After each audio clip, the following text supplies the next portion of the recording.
On today's episode, we're going to review five different events from five different promotions. The first one is going to be dates back all the way from last March with a German promotion I never heard of called Unlimited Wrestling with Icebreaker. Now, there are some names I may mention, but the majority of them I don't even know. But it's a pretty good show to watch. We're also going to review day four of All Japan Pro Wrestling Champion Carnival. I yet to still need to catch up with those, but I'm going to start doing that today. We're also going to review the day two of the Korakuen Hall 60 anniversary show, where it has a collaboration between two of the oldest promotions in Japan. We're talking about New Japan Pro Wrestling and All Japan Pro Wrestling. We're also going to review one of the recent events by Tokyo Joshi Pro Wrestling on the spring tour that took place on the 24th of April. And finally, AEW Dynamite. We have a lot of things taking place. We're going to see FTR face off in the Owen Hart Foundation tournament, which is going to be a slobber knocker. We even got Lance Archer taking on Warlow, and a lot of things will be taking place. But also, we got some news updates regarding former Impact Knockouts Tag Team Champions. Nomads announced for their upcoming card for their event on the 20th of May, but we're also going to talk a little bit on the upcoming Stardom shows on the tour of the Golden Fight Week, where we're going to see who's going to be starting in what show. So, let's get ready for another episode of the Deleted Wrestle Zone.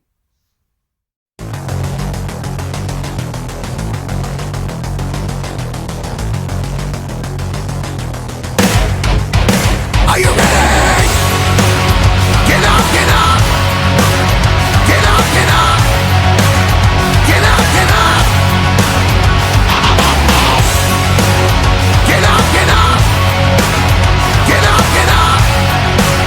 Get up, get up!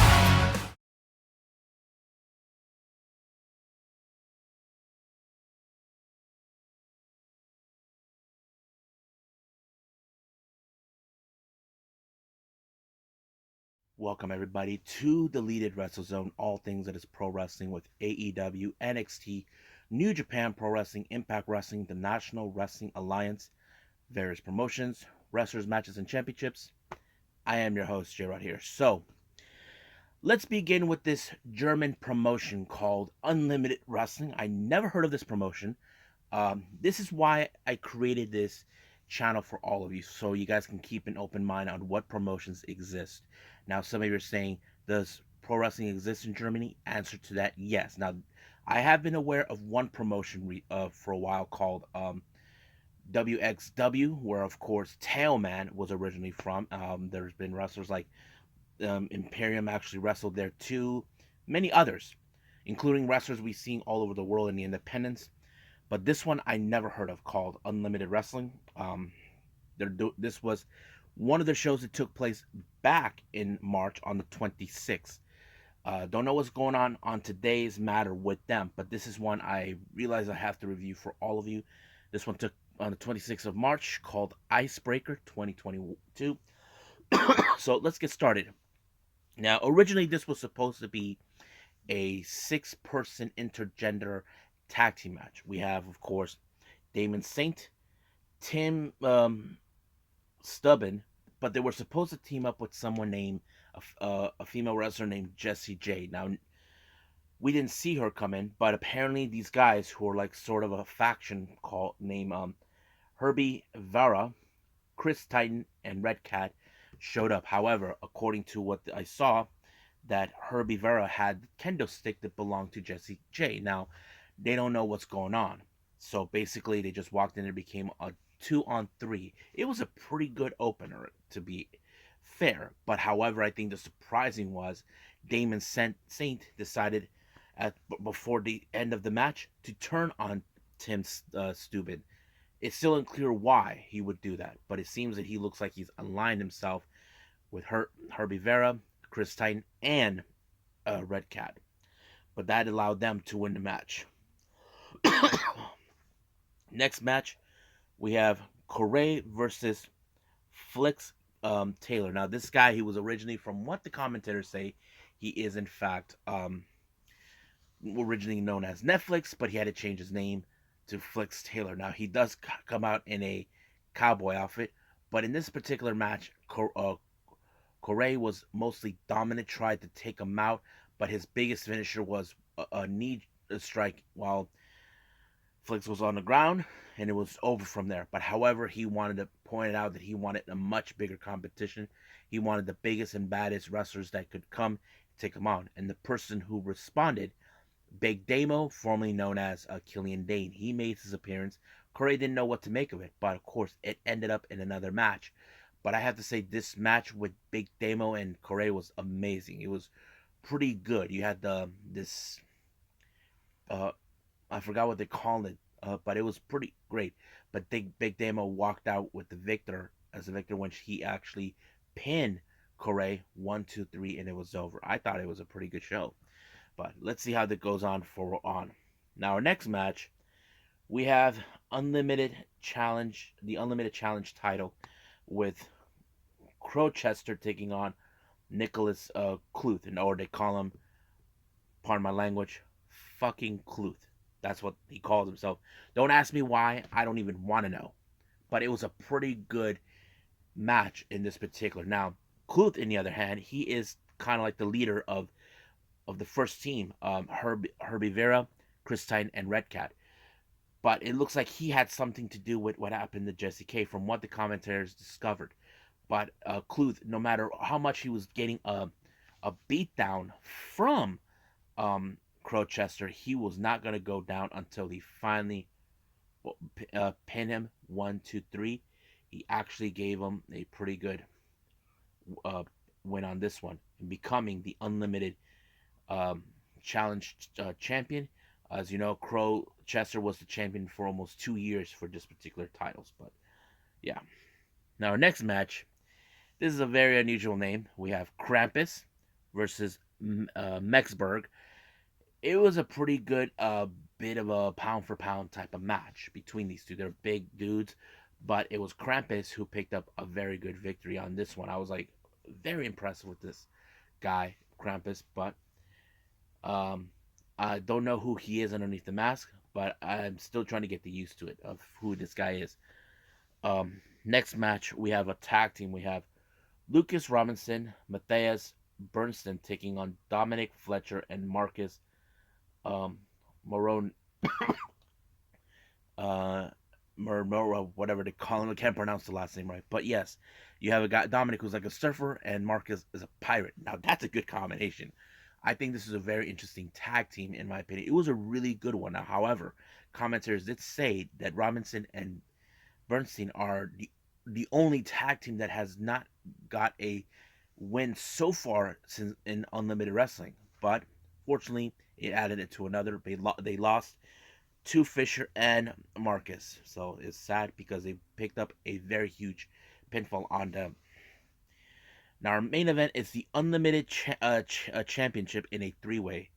We have, of course, this guy's named John E. Legend, who's a veteran, and then of course there's Marcus Al of just call him Marcus, and then of course, I hate to say his name. I don't know how you guys feel about him. It's the champion himself, the villain, Marty Scurll. Yes, folks, Marty Scurll is in this promotion. You're probably wondering, why is he traveling to Germany? Well, let's keep this short right here. As you know, Marty's reputation has been tarnished here in the States due to the allegations he suffered 2 years ago during the Speaking Out movement. He was unable to get booked anywhere that they wanted, but so far he's been doing pretty well for himself, traveling outside of the United States. He done shows in Poland and in Puerto Rico. I wouldn't expect for Germany, but this is a pretty good match. You know, it showed Marty still has it. Even the fans from overseas are still behind him. I don't know how fans here in the States would feel about him at all, but I have to say it was pretty good. But Marty stole this match by using ring ropes. The ref did not see it, allowing himself to retain the title. And as soon as he came out, fans came out to hug him because they were happy he won, because he's the villain. That's what he does. But however, it looks like another evil doer wants to get his hands on that title.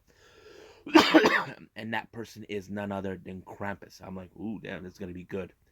So I don't know if I'll be able to see that event, but I don't know when another Unlimited Wrestling show would be uploaded on the Watch Pro Wrestling Live. Now, what did I thought of the show? I have to say it was pretty good. The one thing that helped is that the commentators were it had English commentators, despite the fact that the promotion itself is German. But there was times between like in during promotions where we have just German speakers, and then there are those who can speak English. I was okay with the idea, but as long as there was commentators in English and giving the lowdown about each of the wrestler, I have to say I liked it. It was pretty good. I'll see how many more. I'm like wondering right now how many more German promotions are out there, but I'm kind of curious. Hope you too. But right now, I believe it's time to end it right here with Unlimited Wrestling and move on with All Japan Pro Wrestling.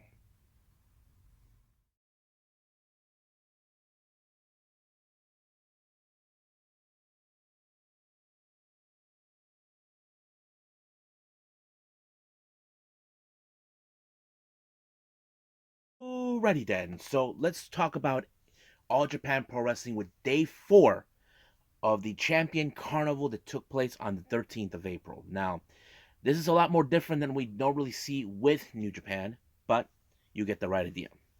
Opening match we have, of course, is Ryu Inouye and Sushi Ishikawa to take on Izanagi and Yoshitatsu. Now, this match was pretty good, but the only factor in this match is the fact that Inouye, he is in fact a young boy, basically still on the London curve. It's similar to the Young Lions, but unfortunately, he was the one who took the fall, all thanks to Yoshitatsu.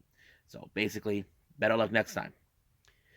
Next match, we got, excuse me, Total Eclipse, consistent of Hokuto Omori and Tajiri to take on Black Mansuri and Takao Mori. Now, this was, as you know, Total Eclipse has been on rolls many times over with their wins and losses, but however, it was Mansuri who took fall, all thanks to Omori, who picked Hokuto Omori to pick up the victory. So basically, he was bit of the wild card, but also at the same time a bit of the weakest link in the team. But that's how it worlds.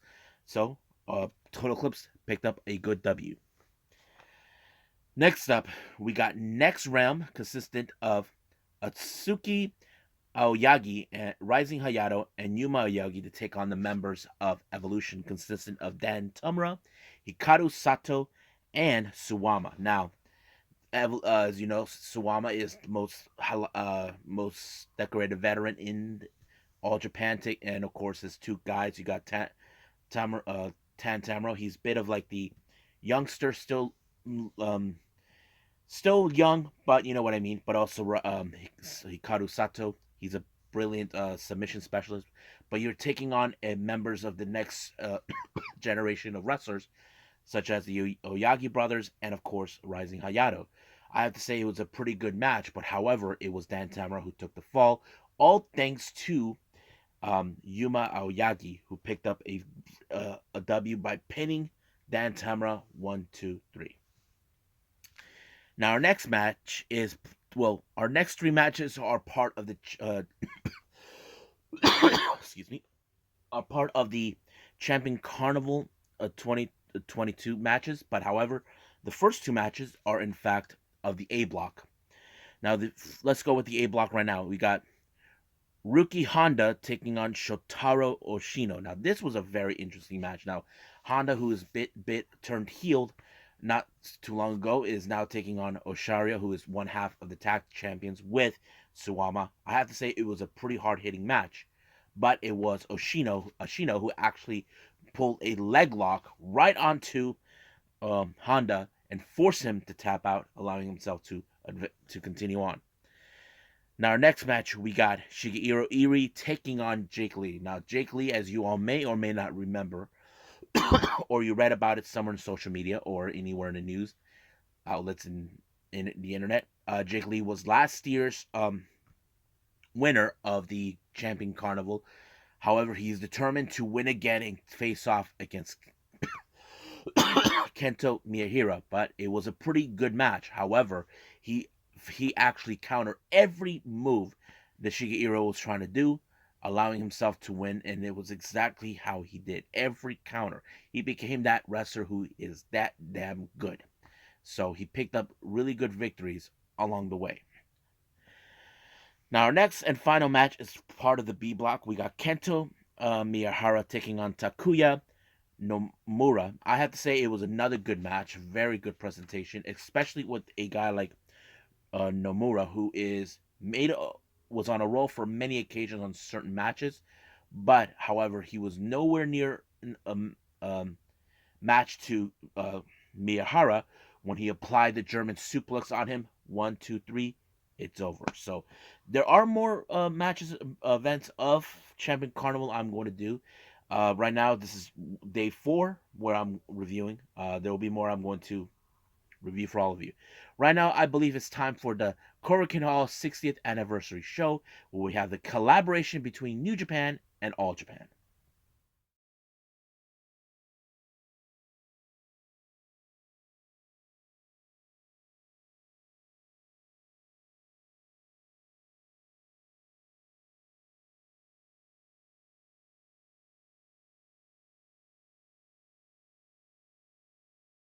Okay, now previously I did this with the Korakuen Hall 60th anniversary show where we featured a lot of the Joshi wrestlers. Now this time we have, which was the day after on the 16th of April, where we have New Japan and All Japan Pro Wrestling. Now, some of you probably saying, aren't those two promotions rivals? To be honest with you, yes. In the very beginning they were rivals. If you know the history, Antonio Inoki was the founder of New Japan, and he also was the one who founded Strong Style, while his old friend Giant Baba, and also who was his tag team partner, founded All Japan Pro Wrestling, where they developed King's Road. So there have been instances where they have come across each other, but this time this is part of their anniversary because both shows have been mostly doing a lot of both promotions have done a lot of shows with Korakuen Hall.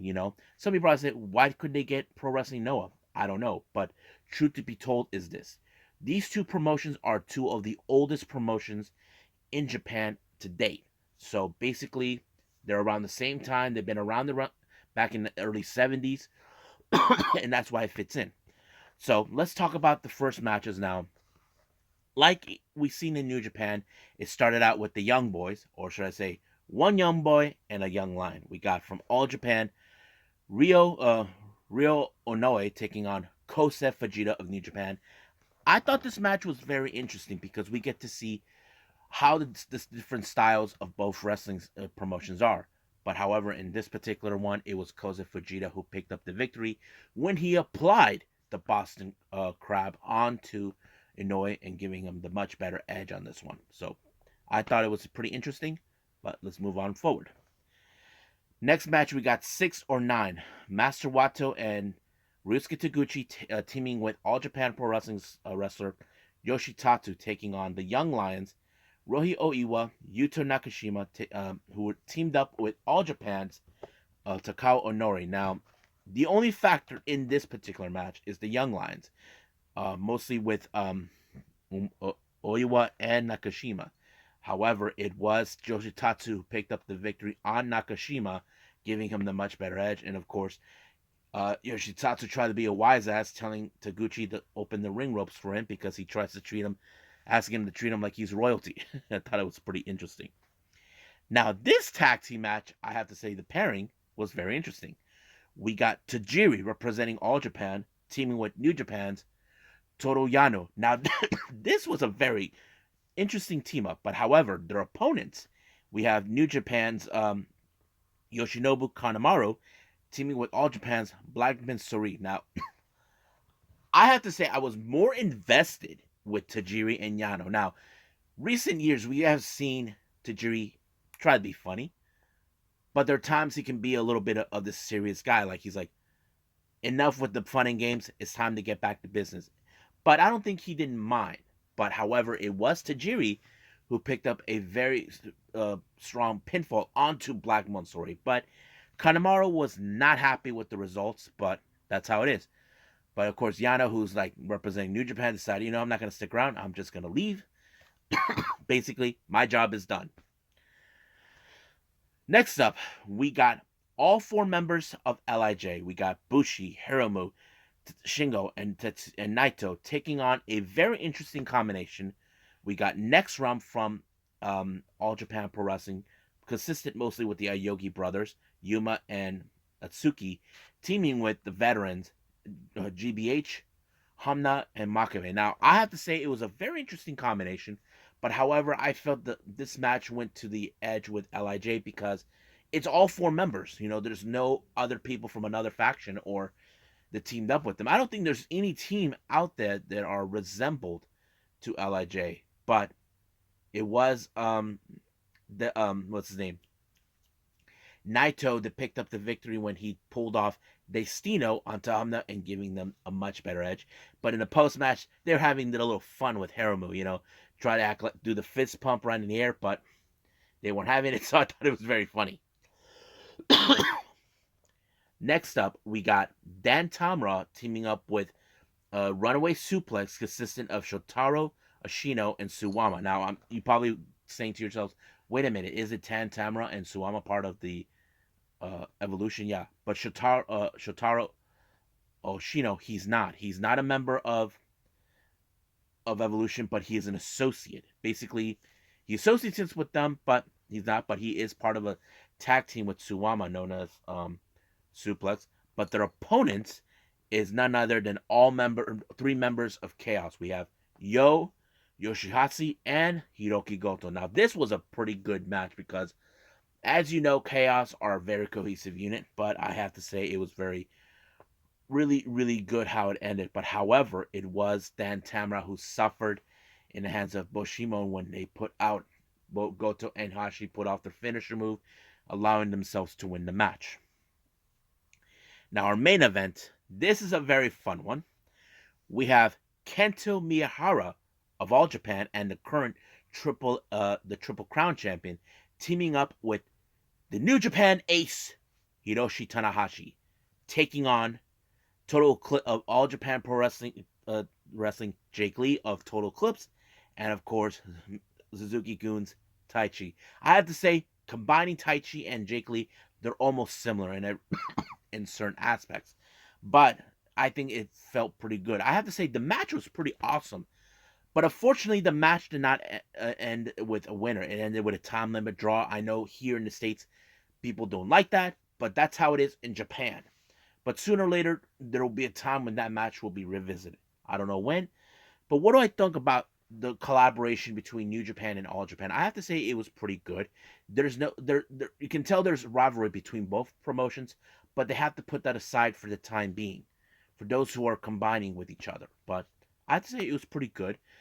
I mean, watching both shows were awesome. I enjoyed both of them, especially this. So that's what I got. So I believe right now it's time to end it here and move on with Tokyo Joshi Pro.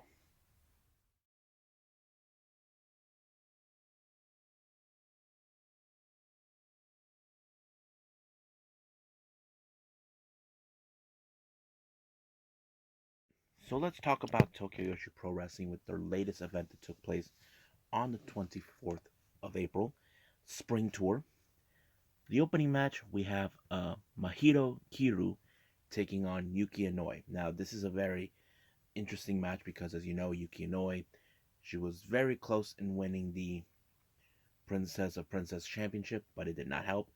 I'm sure she'll get back on top as soon as possible. But her match with Mahiro Kiru, it was more like a bit more technical than I expected. But it was a pretty good one. But she did apply a pinfall to win the match. So it was a good victory for her. Next up, we got Kaya Toribani taking on the White Dragon, Rika Tatsumi. Now, there was a lot of good parts of this match, not to mention with Rika, her infamous move, the hip attack, always works. But however, the way she ended things with this match was with the leg lock onto Kaya, allowing herself to tap out to Rika to give the W to her. Next up, Daisy Monkey, consistent of Arisu Endo and Suzumi, taking on Aruna Neko and Yuki Kamifuku. Now, Daisy Monkeys were close in winning the match for the Princess Tag titles, But however, I have always viewed them now. They are a formidable tag team. Now, in this type of thing with Tokyo Pro, there is not a lot of baby. It's not about heels or villains, like baby faces or heels in this particular. It's all about being all cutie and all this stuff. But as you know, there's only been four tag teams, make that five tag teams involved in this. However, Daisy Monkey has been one of those teams that you got to pay attention, and I think it was very impressive. But it was Zuzumi that picked up a very good victory onto Aruna Neko to win. Now we do know that one day they will become the Princess Tag Champions, but right now that's for a spot for another team. Next up, we got Raku taking on the resident superhero Hyper Misawa. Now, as you know, Hyper Misawa has a way of being a superhero. She cheats, but Raku, she's a more devious. She reminds me a bit of Mei Shiruga. Reason is because Mei Shiruga likes to do dirty tricks, but Raku blinded Hyper Misao many times, and I thought it was it was so funny how it turned out. But however, Misao put her in some sort of chokehold. Raku had no other choice but to tap out. Next up, we got tag team action. We got Paul Marijuku teaming up with Miyu Watanabe to take on Maki Ito and Miyu Yamashita. I think this was a pretty good match, because as you know that Maki Ito and Miyu Yamashita very soon will be coming to the States, participating with Prestige. Don't ask me if they are going to go to AEW. If they do, I would be a damn fool if they didn't. But I would like to see them there. But it was a pretty good match. But however, Palm Harajuku suffered the the, the Texas Cloverleaf lock onto Maki Ito, who made her tap out to win the match. Now, our next match is our main event. We have Moka Miyamoto teaming up with Free Wi Fi. Now, Kakuta and Hikari Nao. Now, their opponents is Yuki Arai and the Magical Sugar Rabbits, Mizuki and Yuka Sakasaki. Now, Free Wi Fi has now been on a tear, much like Daisy Monkey. They have become the next challengers to take on Magical Sugar Rabbits. No one has been able to beat them. However, could this be the time where maybe Free Wi-Fi has what it takes? Now, Hikari Noah, this is not the first time she's ever tried to obtain these titles. She's done it before, but it was with Natsumi, who, as we know her now, Natsupoi. So it would be interesting to see if she does win this match, and of course, win the tag titles. But however, it was Hikari Noe who pinned Mizuki, giving them a strong victory. But however, Yuka Sakasaki did not appreciate the win. She may view this as a threat to their reign, which would scare them. I would agree. So if I was Mizuki and Yuka Sakasaki, I would try to take things a little more serious instead of playing fighting games. But we'll see what happens when that day comes. So right now, I believe it's time to move on to our last review, AEW Dynamite.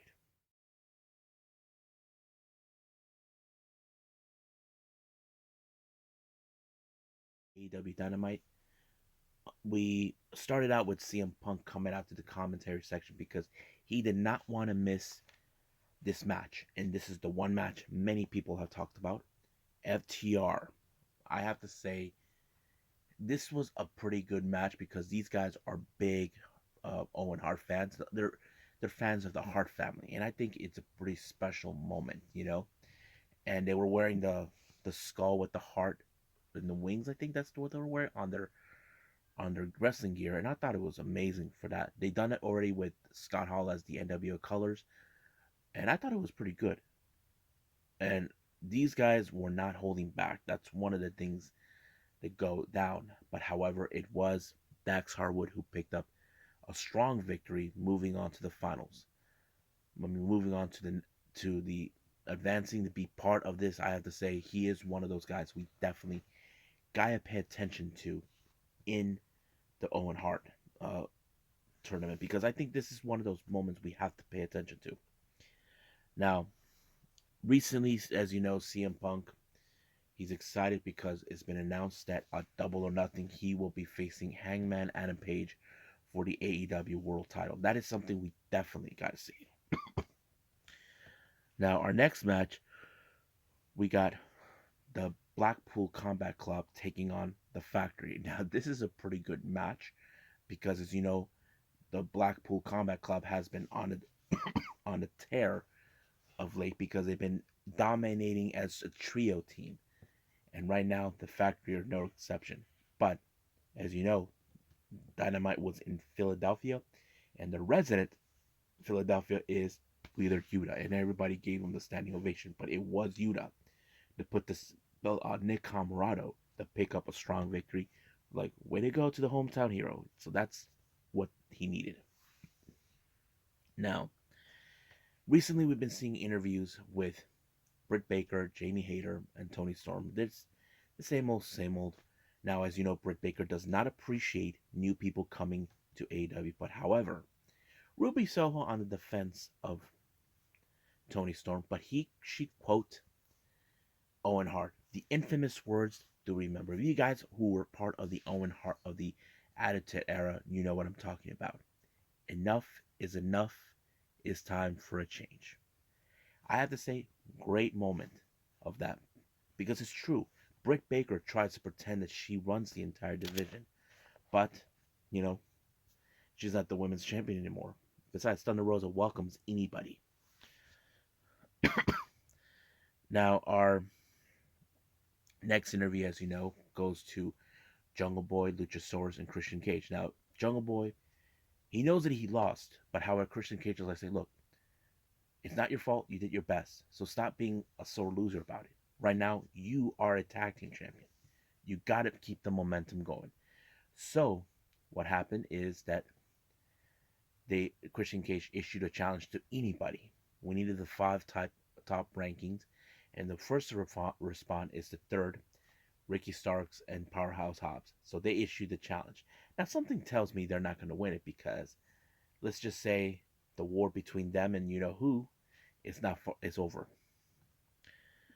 Now, our next match is Lance Archer versus Wardlow. Now, keep in mind, MJF has been trying to find a way. Now, he told Archer, I don't care if you win, just brutalize them. And it did not work. I have to say, it was a pound for pound power style match. However, it was Wardlow who picked up the victory with the Power Bomb Symphony, and MJF and were a little worried. But however, in the interview they had with Lexi, they had a plan. They called someone saying someone taller, and a phrase we all know. You can't teach that. We have that suspicious feeling they're talking about former WWE star and current Impact Wrestling star W. Morrissey, or as we knew him back then, as Big Cass. That is something we definitely is expecting.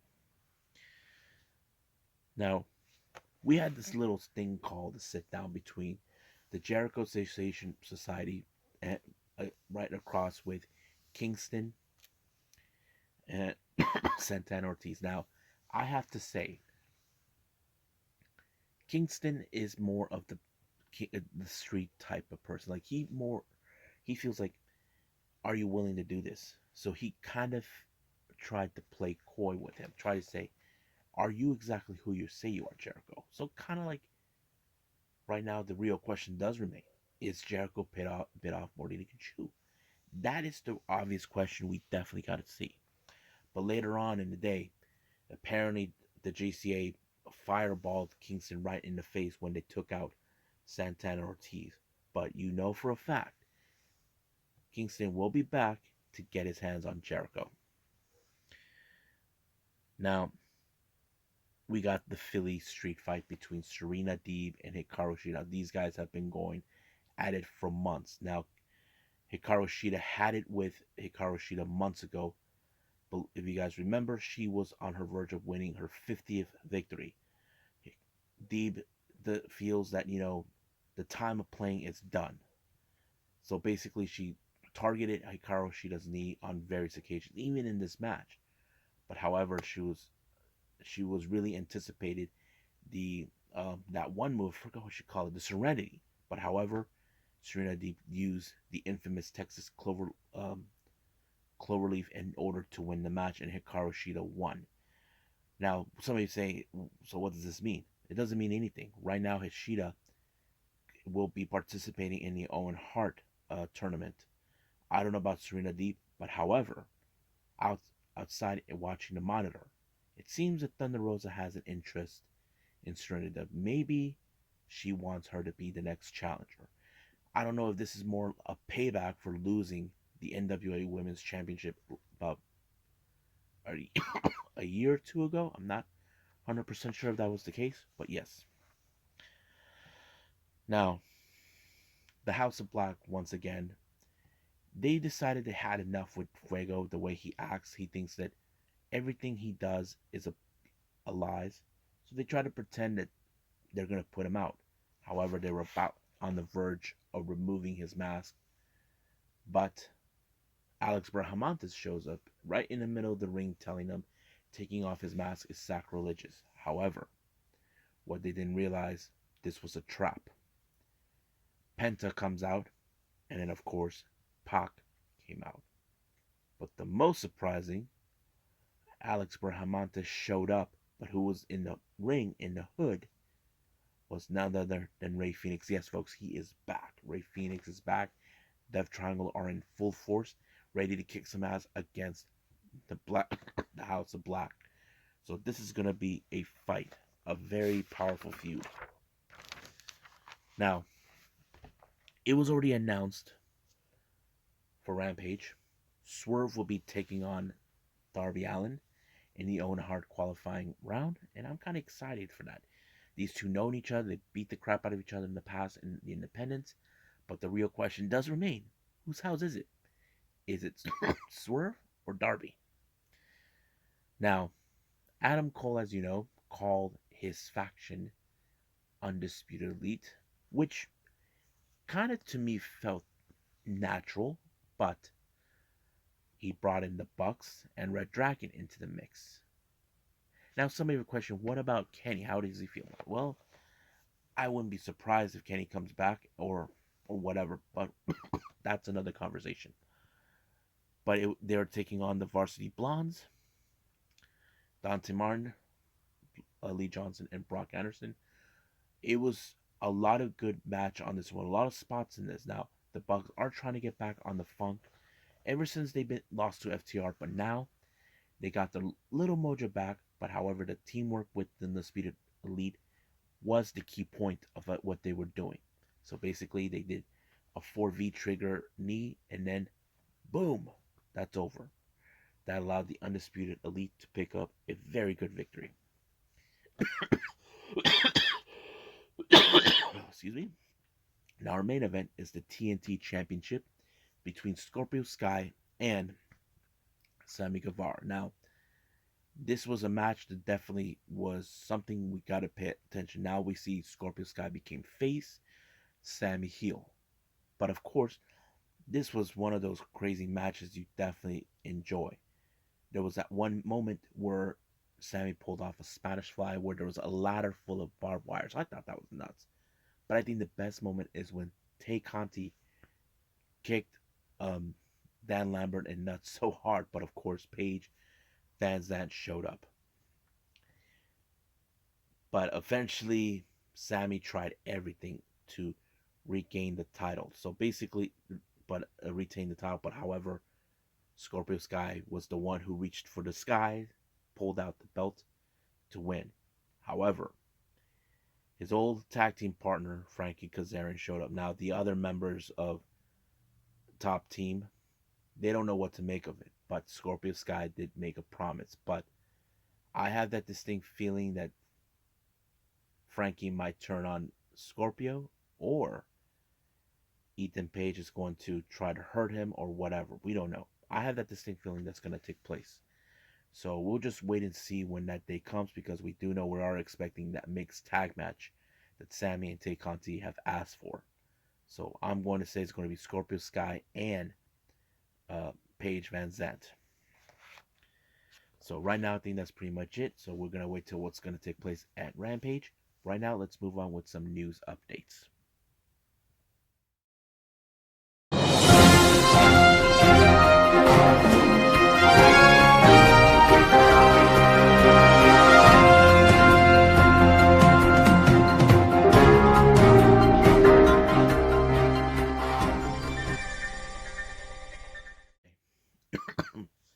You may have heard already, the IInspiration are now stepping away indefinitely from in-ring action.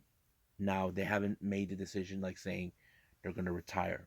Um, Basically, they're just going to step away from a while, but they are grateful for Impact for giving them an opportunity. I mean, to be honest with you, everybody, when they were released from WWE, I thought in the back of my mind they are perfect to go to Impact, and I feel they really changed a lot since then.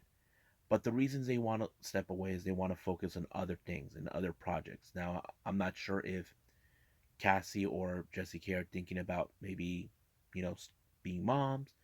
That is still unclear, but we do know they do a lot of modeling, photo shoots, whatever they do.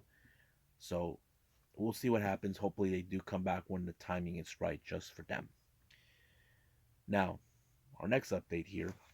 If you guys are fans of Pro Wrestling Noah, DDT, Tokyo Joshi Pro, Gambari, it was announced on by DDT that their webpage, their site, Wrestle Universe, where you can see um, DDT, Pro Wrestling Noah, Tokyo Joshi Pro, and Gambari, will have a 2-week free trial. Basically, you get to watch everything for 2 weeks until you start paying up for subscribers. So I'm not sure how much that costs.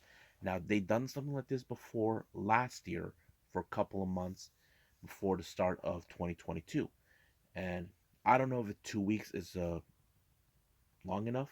I'm not sure, but I'm trying to debate about it, but we'll see. Now our last update is Nomads, the freelance summit organization started by Tsurumi Natsu, Miyuki Takase, Rina Yamashita, and Maya Yuki. Now, for months they have been announcing this particular show. They're going to take place on May 20th. There was still no indication yet who was going to be in, but there was matches they were announced. But however, we got the full card of their upcoming show in Jinjuku Face on May 20th. Still unclear whether we're going to see this show on YouTube, because it's still, they haven't announced how they're going to broadcast it. But here's the card. We have Tai Hamna, who is returning after her injury. She's going to take on Momoka Anazono. That's going to be a very interesting one. We got trios action. We got Coyote Yanayama, Makoto, and Maika Ozaki taking on the members of Colors, um, Ikari Shizu, no, Shimizu, Rina Amikura, and Yukio Sakurai. I have to say, this is going to be an interesting match as well, because seeing 3 members of Colors, that's going to be good. Then our next match is Kao Kobayashi taking on Hiroyo Matsumoto. Now, this match was already announced in one of the announcements they had on their YouTube channel. I'm excited to see this. And our semi main event, we have Saki teaming up with Sayuri Inoi to take on Asuka and Yu. Our main event is Rina Yamashita and Maya Yuhiki taking on Miyuki Takase and Ryo Mizunami. Now, some of you probably question, wait a minute, what about Tsuruminatsu? Would she be involved? She would, but the thing is, she's not. She will be there at the show, maybe doing backstage stuff. I'm not sure if she's capable of wrestling, because last I heard she got injured, and I'm not sure if she's cleared or not. That's still an unanswered question. but I'll keep in tabs on this particular show. I'm kind of really curious to see this, but we'll see what happens then. So I think that's pretty much it. Oh yeah, one more thing. It was announced now that certain people, especially certain promotions, are donating money to Shinjiro Otani. If you guys remember, about a couple of weeks ago, during a Pro Wrestling 01 match, he got injured. He couldn't feel his spine move. He was conscious, but however, he may have. We don't know. We do know he had damage on his spine, but according to what we know, the certain wrestling organizations, the companies, wrestling individuals are going to donate money to Otani, which is a nice thing because we don't know um, how much financial status he could get, but we'll see. Even his wife said that this is something that she knew it could happen, but she didn't expect it when. I mean, this is the whole thing how pro wrestling is. We wrestlers who get involved, they sign up for this. There are risks involved, and it's no one's fault. Sometimes mistakes happen, but hopefully Otani does get better. Hopefully we get to see him down in the future. So I think that's pretty much it right now. So I think it's time for me to call it a day. I hope everybody enjoys this episode, especially with me reviewing German promotion Unlimited Wrestling. That's the first for me. Hopefully there's more, but if not, probably this is a one-time deal. Of course, doing the second day of the Korakuen Hall, All Japan, Tokyo Joshi Pro, AEW. However, for next episode, we are going to do, since it's Thursday, we have MLW, the Intimidation Games, um, NXT UK, and Impact. However, I will review two other promotions involved. We got Wrestle Pro Alaska with the third anniversary. Now, this is the first time I get to review this one. And then, of course, day 5 of All Japan Pro Wrestling's Champion Carnival. I'm really curious to see how far they're gonna go. I still haven't reviewed the other ones yet, but we'll see. But right now, I think it's time for me to say I will see you guys on the next DWZ time. Same DWZ channel. I must bid all of you adieu. So, goodbye.